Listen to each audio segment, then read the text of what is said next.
Olá, boa noite. Estamos começando o programa Educação e Debate. Nosso programa é uma parceria da TV Câmara, Canal 16, e o CMP Sindicato, o Sindicato dos Professores Municipais de Passo Fundo. Nós aqui sempre tratamos de assuntos pertinentes e relacionados à educação. E na noite de hoje o nosso assunto é Escola Sem Partido. Um projeto polêmico que anda aí pelas casas legislativas e que diz muito respeito à vida, o dia a dia do professor.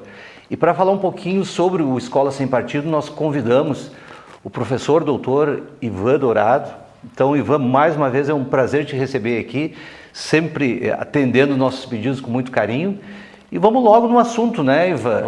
Escola Sem Partido. O que tu tem para nos dizer? Como é que é esse movimento? Me conta um pouquinho mais ou menos da história desse processo que já vem se arrastando por bons anos aqui no Brasil. Então, obrigado pelo convite, Eduardo. É uma satisfação estar aqui. Eu acho que o tema precisa ser discutido.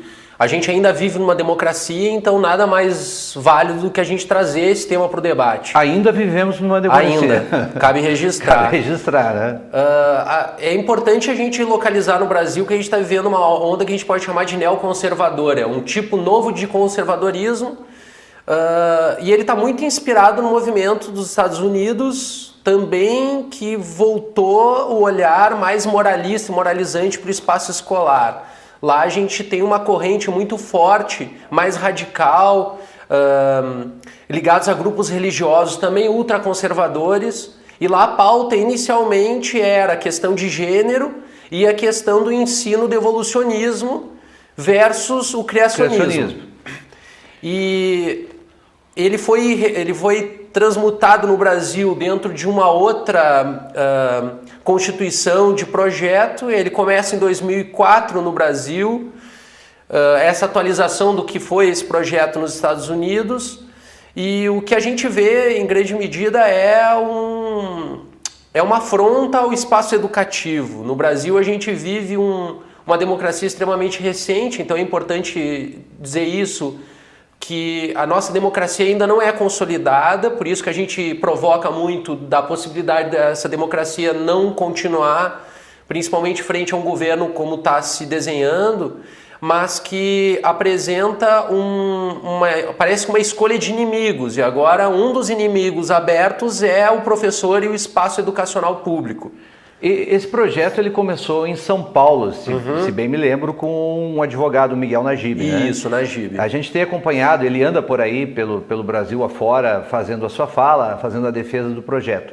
E não te parece, Ivan, que esse projeto ele tem também um viés de promover aqueles que implementam ou que encaminham ele, porque eu estive pensando, o Miguel Najib, sem o Escola Sem Partido, ele seria mais um advogado em São Paulo. Isso. E agora ele tem uma repercussão nacional, né? Tu não acha que, inclusive nas cidades, nos estados, não tem vereadores e deputados e senadores querendo se aproveitar dessa possível onda conservadora? Como é que tu vê essa questão? Não, mas sem dúvida. O que a gente está acompanhando agora é um movimento de aglutinação de uma direita mais extremista.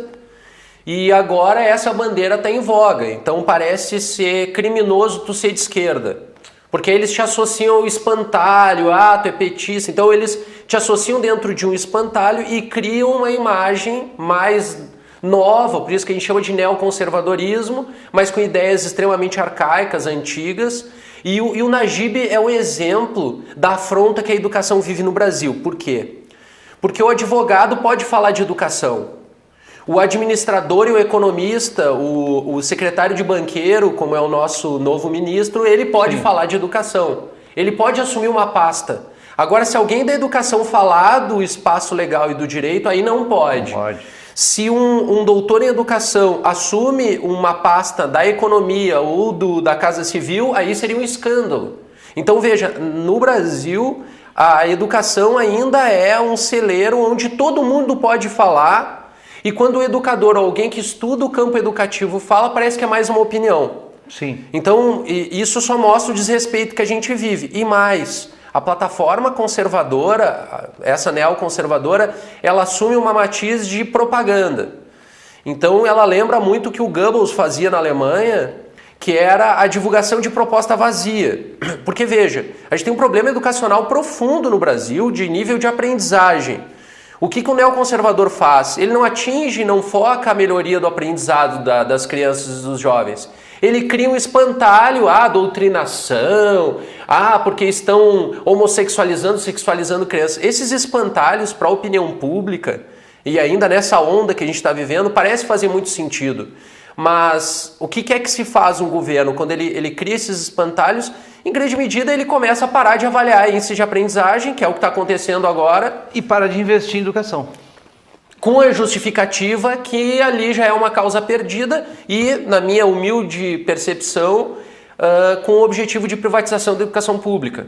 Pois é, eu ia te perguntar, porque dentro do processo da escola sem partido, ele não veio sozinho, né? Uhum. Ele veio aparelhado de outros projetos que caminham com ele na mesma tese, e um deles, por exemplo, é o homeschooling. Uhum. O homeschooling tem muito a ver com a escola sem partido, ou seja, eu desqualifico a escola pública, desqualifico a escola de uma maneira geral, e ao mesmo tempo eu venho com um projeto onde eu passo a oferecer a oportunidade de tu teres a opção de matricular teu filho. Como é que tu vê essa questão econômica que está embrincada no projeto? Porque existe, né? Sem dúvida, um desdobramento econômico, Dourado.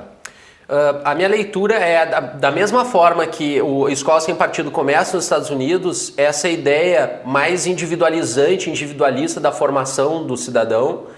A Margaret Thatcher já tinha muito esse radicalismo no nível que ela acreditava que os espaços compartilhados públicos não eram bons para a civilidade no capitalismo. Então ela tinha propostas do tipo, a gente tem que fechar estádio de futebol porque ela não via sentido das pessoas se aglomerarem, o nível. No campo educativo isso se manifesta quando as pessoas realmente acreditam que as famílias no Brasil teriam condições de educar seus filhos em casa. Quem vive, aí tem um ponto que é importante ser dito, quem vive a escola, quem está pisando na escola, o professor, a comunidade escolar, sabe que grande parte das famílias não tem tempo nem de buscar o boletim do seu filho na escola. E quer pautar que a própria família se responsabilize pela educação dos filhos, sendo que muitas vezes os pais trabalham em 2 empregos para conseguir empatar as dívidas e as suas contas. Então, a educação escolar é um interesse econômico, sem dúvida. Mas que vem junto, atrelado no pacote, né? Sem dúvida. E esse pacote, ele visa o quê? Não é à toa que grandes empresas que estão visando o monopólio da educação no Brasil, que já compraram universidades, compraram complexos educacionais, estão visando a educação básica e média, principalmente a educação básica nesse momento. Então não é à toa que grupos internacionais estão comprando escolas básicas no Brasil. E o que me parece também, não só interesse econômico, é interesse religioso também, porque a gente já tem a possibilidade da criação de faculdades ligadas a uma corrente evangélica, dos neopentecostais, e sem dúvida a educação domiciliar vai ser encampada pelas igrejas no Brasil, as igrejas mais neopentecostais, que vão apresentar propostas prontas para os seus filhos não terem nem ideia de ciência. Pois é, mas aí nós temos algumas questões dentro do projeto, voltando para o Escola Sem Partido, porque as coisas são muito amplas, né? E eu sempre digo, não dá para você tratar um assunto dessa natureza de uma forma isolada. Você tem que fazer a análise do todo, e como a gente falou, elas estão interligadas. Mas dentro do Escola Sem Partido, eles têm algumas peculiaridades que eu gostaria que tu nos clareasse um pouquinho. Eles falam lá pelas tantas, inclusive tem um cartaz, né? O projeto dessa Escola Sem Partido, ele diz que tem que ter um cartaz nas salas de aula com os 6 deveres do professor. E num deles, lá tu falaste na questão religiosa, num deles diz que o professor deve respeitar os preceitos morais e religiosos da família. Como é que tu vê essa questão? E mais ainda, tu como professor, como estudioso da área, como é que é possível o professor fazer esse trabalho dentro da sala de aula com 30 alunos? Talvez com 30 conceitos diversos de moralidade, de ética e de religiosidade. Como é que tu vê isso? Primeiro ponto que é importante colocar, quando a gente coloca o aluno como balizador do que o professor trabalha em sala de aula, como o aluno seria o que faria a denúncia, lembra muito o que a juventude hitlerista fez na Alemanha. Cabe lembrar que o Hitler, quando ele assume o poder na Alemanha, o primeiro mecanismo dele é domínio do espaço educacional, a imposição do nazismo, e que os alunos eram os principais responsáveis por fiscalizar o professor em sala de aula e os pais em casa. Então lembra muito essa forma de usar o jovem como controle moral e ético em sala de aula. Agora veja, quando se olha para o professor com a possibilidade dele ser o responsável por doutrinar uma criança, a gente tem um desvio muito grande de entendimento sobre o papel da educação, porque assim, o respeito de preceito moral e ético e religioso e ideológico está previsto na Constituição. O professor ele tem direito de fazer abordagens e discutir temas sem ferir necessariamente o princípio moral e da fé do indivíduo. Mas a ciência, em princípio, a ciência vai competir com a fé.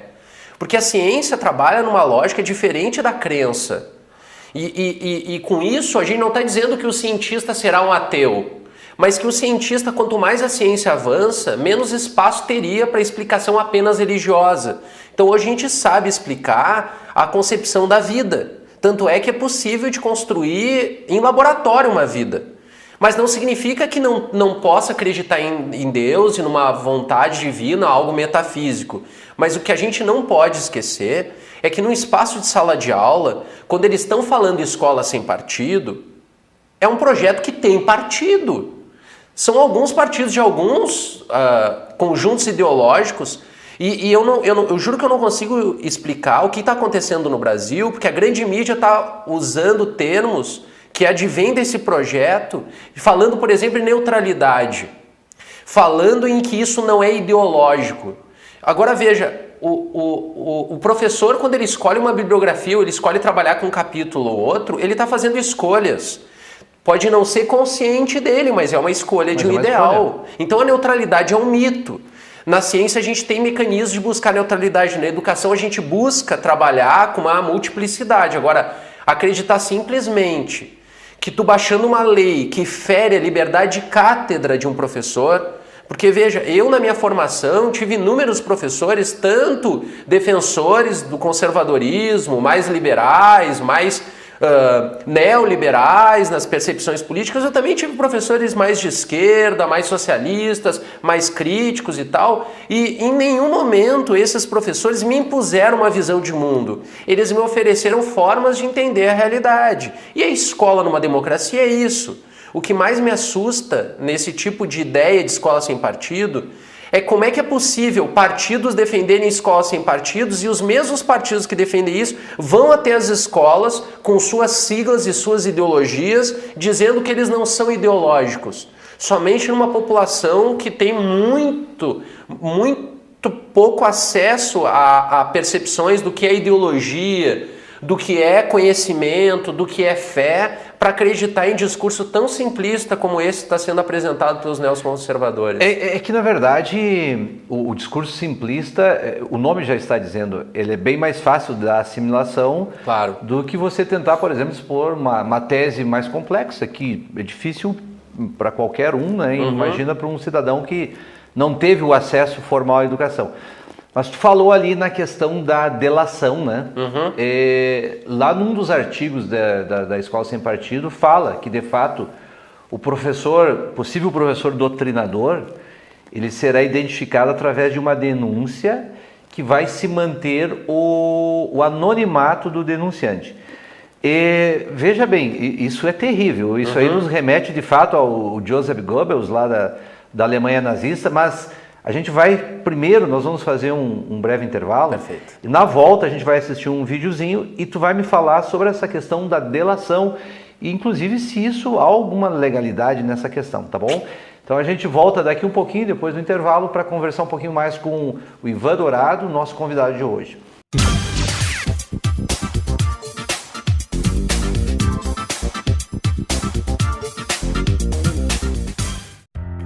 Câmara de Vereadores está com você. Está com a Verônica na consulta médica. Vai junto com o Cauã para a escola. Acompanhe o seu Arcério e a Dona Conceição durante o lazer. É pelo seu bem-estar que a Câmara trabalha.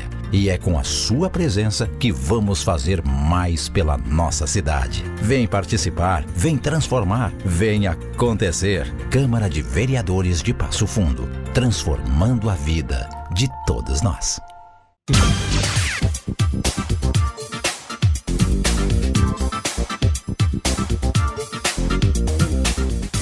Olá, estamos de volta com o programa Educação e Debate. E na noite de hoje estamos conversando com o Ivan Dourado, professor e doutor aqui da UPF, e o assunto é Escola Sem Partido. Ivan, antes de você responder aquela pergunta que eu deixei no ar, a gente vai assistir um videozinho. Ele é bem didático e vai mostrar um pouquinho sobre o que é a Escola Sem Partido. Vamos lá? Você já deve ter ouvido falar do Escola Sem Partido. Ele é um dos pontos mais polêmicos do noticiário atual e representa uma das pautas prioritárias do governo do presidente eleito Jair Bolsonaro. Mas o que esse projeto quer?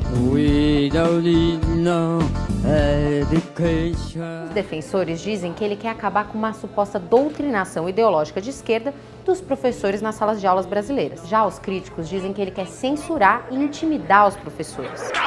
O projeto quer, entre outras coisas, proibir qualquer menção a gênero e orientação sexual nas escolas e nos livros didáticos brasileiros. Ele determina também que seja fixado em todas as salas de aula um cartaz que teria os deveres do professor. Além disso, determina que o professor não pode contrariar as convicções morais e religiosas dos pais das crianças. Estudiosos sobre o tema dizem que tratar de sexualidade e orientação sexual na sala de aula pode ajudar a reduzir problemas como, por exemplo, gravidez na adolescência, violência contra a mulher e violência contra LGBTs. Os movimentos conservadores que apoiam a proposta, porém, dizem que, na verdade, as escolas brasileiras estão promovendo uma sexualização precoce das crianças. Quem julgaria, por exemplo, que é doutrinação ideológica e que professor cometeu isso? Não se sabe, porque o texto não é claro com relação a isso. Neste ano, por exemplo, uma deputada estadual eleita em Santa Catarina pelo PSL pediu que alunos filmassem as aulas de seus professores e os denunciassem. Isso gerou uma reação negativa. Na Câmara, o projeto está tramitando em fase de comissão especial. Se ele for aprovado lá, ele ainda tem que passar pelo plenário da Casa e depois vai para o Senado para ser votado, só então vira lei. Na comissão, a maior parte dos membros é da bancada conservadora, principalmente da ala evangélica da Câmara. Assim, a oposição, que está em menor número, tem adotado uma tática de adiar repetidas vezes a votação. Há mais de 6 meses que tentam votar o relatório, sem sucesso. O Escola Sem Partido também foi reproduzido localmente. Há diversos projetos municipais e estaduais que tratam sobre o tema. No entanto, esses projetos têm sofrido vários reveses no judiciário. Em 2018, a cúpula dos tribunais estaduais de pelo menos 5 estados já suspenderam normas que proibiam menção a gênero nas salas de aula. E o tema deve ser tratado também em breve pelo Supremo Tribunal Federal. Pois é, Iva, vamos lá. O denunciante, essa questão da denúncia, ela disse ali que o texto não é claro, mas ele é claro. Tem se eu não me engano, num projeto que eu vi lá, um determinado artigo diz muito claramente: o possível professor doutrinador, ele pode ser detectado através, ou denunciado, através de denúncia, e se mantém um anonimato. Como é que tu vê essa questão e o que isso implica na prática diária do professor na sala de aula? Primeiro, eu acho que a gente tem que ser bem claro em relação a esse tipo de ação. E eu vou ser bem enfático, vou dizer que é o tipo de ação burra em que não se deixa claro, por exemplo, o que é ideologia. Porque é tão estúpida a proposta que eles dizem assim, ó, nós somos contra a doutrinação da esquerda. Ah, só de uma linha de pensamento. Então, se entrar alguém em sala de aula, por exemplo, eu sou ateu, e entrar em sala de aula alguém de ensino religioso e afirmar que Deus existe, está contra a minha crença, eu poderia denunciar. Sem dúvida. E aí a gente tem um problema, que é aquele inicial, que, por exemplo, a ciência vai bater em algum momento numa questão de crença. Veja, por exemplo, uma família que ensina para o seu filho que quem fez o mundo foi Deus. A família tem total direito de fazer isso. Ou se ela é de uma outra concepção, foi o Deus da natureza que concebeu a Terra dessa forma. Quando ele entra na escola, é o espaço, a escola é um veículo de aproximação direta com o que a gente produz de ciência no espaço acadêmico. E a gente tem uma linha política hoje altamente contrária à intelectualidade. Então, quando eles não deixam claro o que é ideologia e nem doutrinação, eu também gostaria de fazer uma provocação do tão burra é essa proposta, que é pedir que a escola não tenha igreja lá dentro. Porque se a família quer que o filho siga alguma religião, mas leva a igreja que deseja. Mas se está querendo trazer, por exemplo, o criacionismo para dentro da escola, é doutrinação religiosa, porque o criacionismo não leva em conta todas as matizes religiosas. Então a gente tem um problema muito grave mais. Colocar na mão de um aluno, de um adolescente, de um jovem, que está hoje altamente influenciado pelas redes sociais, esse projeto ele é tão ingênuo e burro, e aqui em Passo Fundo a gente viveu uma situação muito parecida com a Câmara dos Vereadores votando e definindo que se retire a palavra gênero dos livros escolares. Isso é de uma burrice tão grande porque é uma geração analógica que está defendendo isso. Porque o jovem, se ele liga a internet ou liga a televisão, essa lei não pega. E eles realmente acreditam que o espaço da sala de aula é o único formador de visão de mundo. É de uma burrice muito grande, mas eu faço uma leitura que quem defende a visão simplista da realidade, em curto espaço de tempo é revelado quão burro é essa postura. Porque quando a gente pega, por exemplo, um presidente da República que usa termos simplistas para falar, por exemplo, da realidade do homossexual no Brasil, dizendo, eu vou em restaurante quando vejo que a família tem um filho homossexual, não vejo eles felizes lá. É o tipo de concepção tão simplista, tão burra, porque ele parte do pressuposto que a realidade é aquilo que ele pode captar com o olho dele. Isso é senso comum puro. É do tipo assim, eu sou contra o Bolsa Família, por quê? Porque o meu vizinho ganha regularmente. É o tipo de percepção ingênua que a realidade é aquilo que ela se apresenta para mim. Então a pessoa não vai atrás de dados, ela não abre um livro, ela não tem acesso a percepções mais alargadas. E essa ala neoconservadora, dessa corrente mais à direita extremista que a gente está vendo no Brasil, eu afirmo, é fogo de palha. Por quê?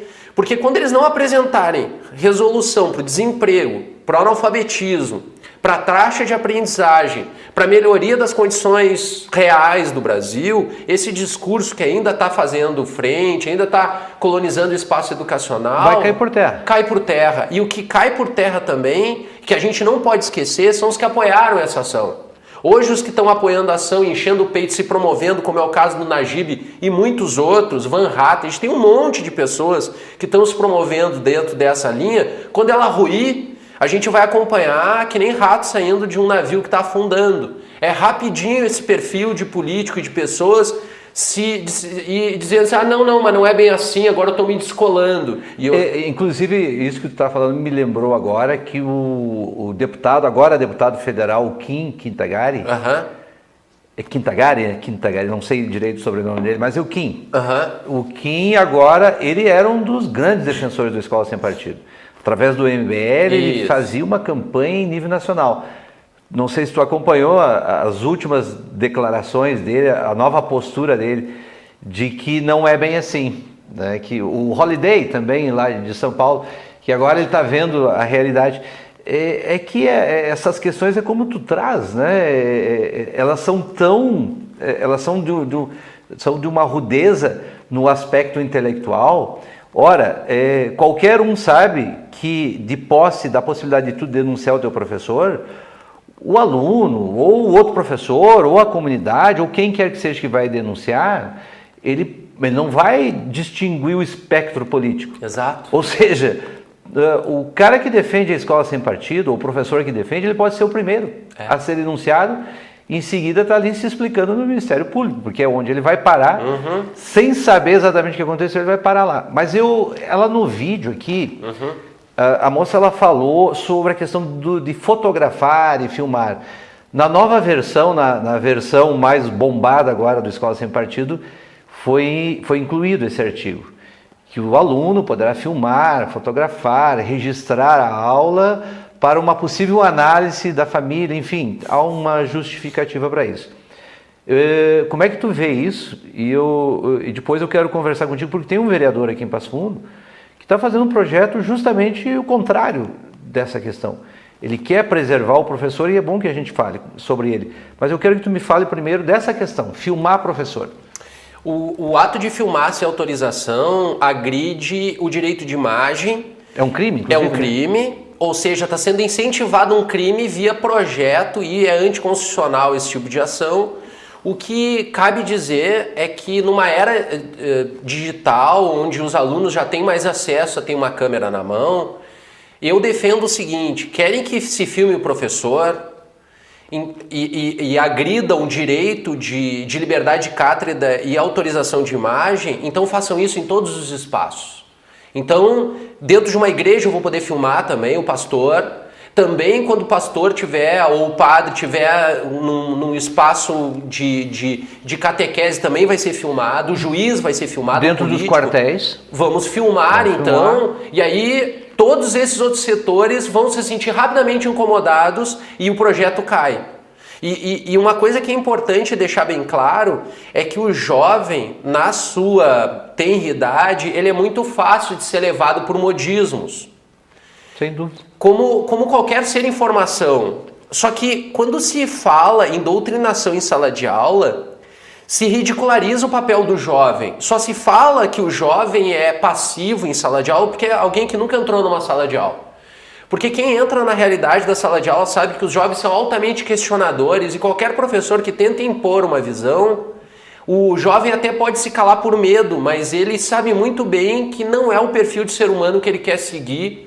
E as pessoas que impõem a sua verdade impedem que o jovem desde cedo tenha poder de diálogo, e é isso que esse projeto não visa.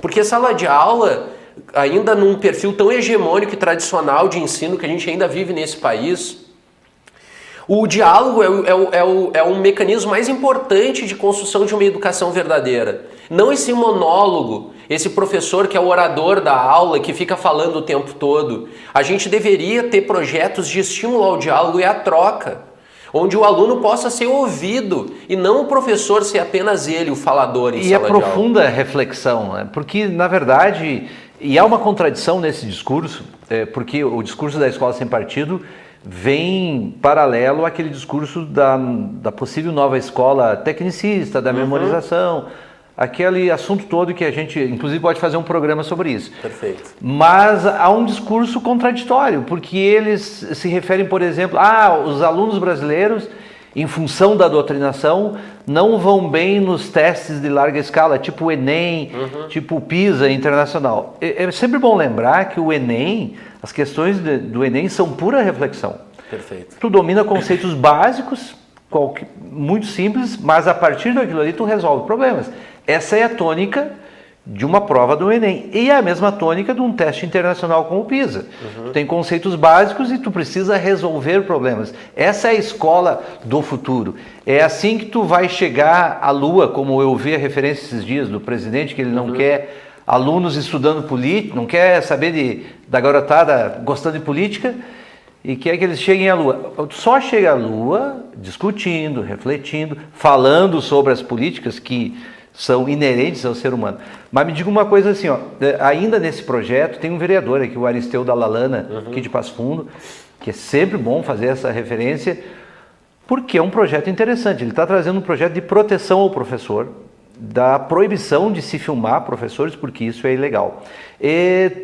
Existe um projeto também da escola sem mordaça, né? Eu não sei se tu conhece um pouquinho, tu poderia nos falar o que é mais ou menos estes projetos de escola sem mordaça? Sim, eu acho que é fundamental ações que a gente possa ser mais propositivo. E aí, independente do partido político e a matriz ideológica, qualquer ser humano que é mais progressista em relação à redução de injustiça, desigualdade social, exclusão escolar, baixo índice de aprendizado, é a gente pensar em como valorizar o professor. Veja como é fácil para um governo responsabilizar todo um problema histórico no Brasil e usar como espantalho uma doutrinação.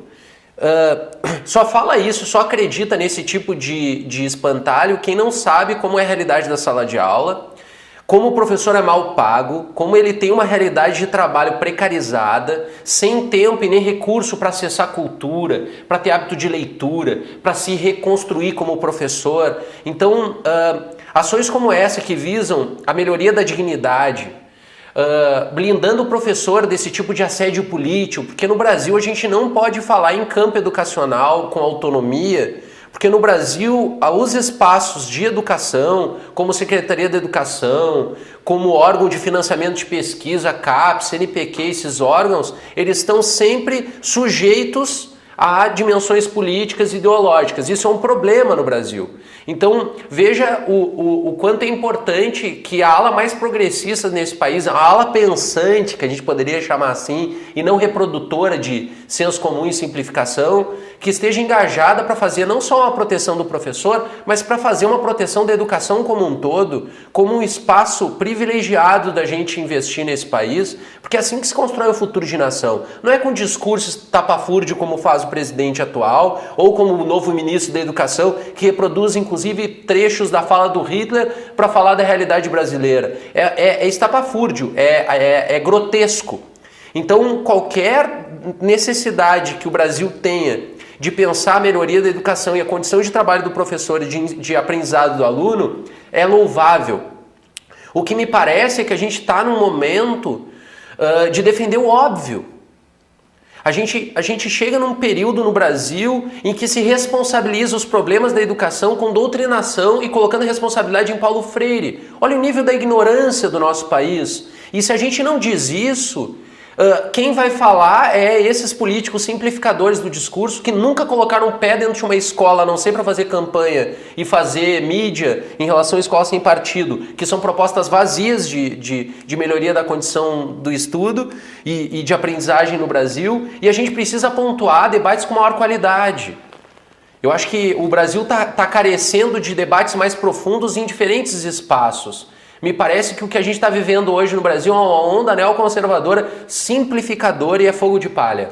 E isso aí, com certeza, né, Dourado, vai trazer reflexos, porque tu não passa por um processo desse sem que ali adiante tu tenha reflexos e tu, numa análise muito rápida, não são bons, porque no momento que tu tira a capacidade do aluno de pensar, porque é isso que está implícito nesses projetos, no momento que tu critica o maior pensador em educação, a única referência nas escolas e universidades americanas, que é Paulo Freire, nós estamos com sérios problemas. Exato. Esse assunto ele é instigante, ele é fascinante e a gente vai te convidar de novo para vir aqui, para vir a outros espaços. Infelizmente o nosso tempo está acabando, então eu quero te agradecer, Dourado, a tua presença e deixar o convite, né, para que esteja conosco mais vezes aqui. Sem dúvida, e obrigado pelo espaço e viva a força sindical e um espaço que a gente luta e também discute, que é o espaço dos sindicatos dos professores. A gente que agradece o teu carinho, a tua participação e nós também